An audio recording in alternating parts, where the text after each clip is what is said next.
Now I'd just like to testify in my hat as the coordinator of the Family Economic Initiative, which is a statewide network of individuals and organizations dedicated to fighting for the families that need public assistance. Some of the members of our coalition and network have testified today. I just want to say I had the benefit of being here in Springfield, and I got to hear what some of the folks had to say. And obviously, I was able to be here today and have the benefit of hearing what others had to say, and reading some of the published statements that have been in the papers and whatnot. And it's really clear we care deeply about housing families. We want families to be housed. One of my colleagues said the other day when we were discussing this, to say, housing first or shelter creates some kind of false dichotomy.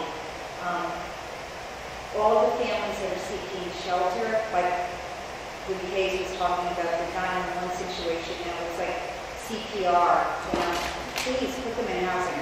We'd love that. We would love to see them put in housing. But giving somebody $4,000 when they don't have the ability to pay rent after the $4,000 runs out isn't going to solve the housing problem.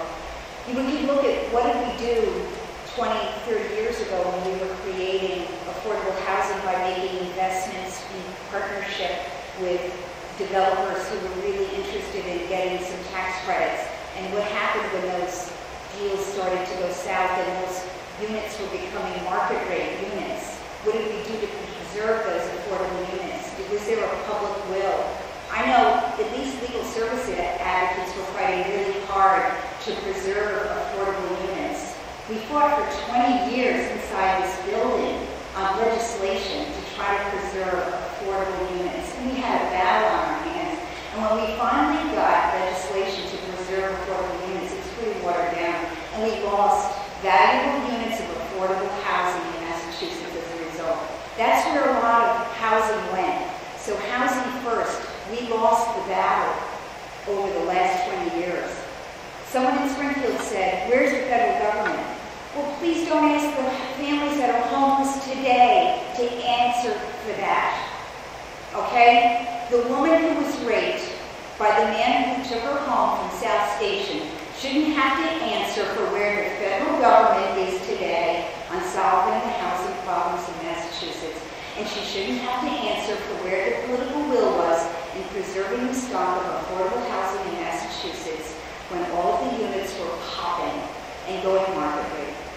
We're trying to deny that we have an ongoing problem with affordable housing and that families are not going to become homeless. Okay, so we can't define the problem away by saying we have shifted from a shelter-based system to a housing-first system and define the families out of existence and pretend that they don't exist and blame them for their problems. They're not going away. They are for real. They are here. They won't be signed.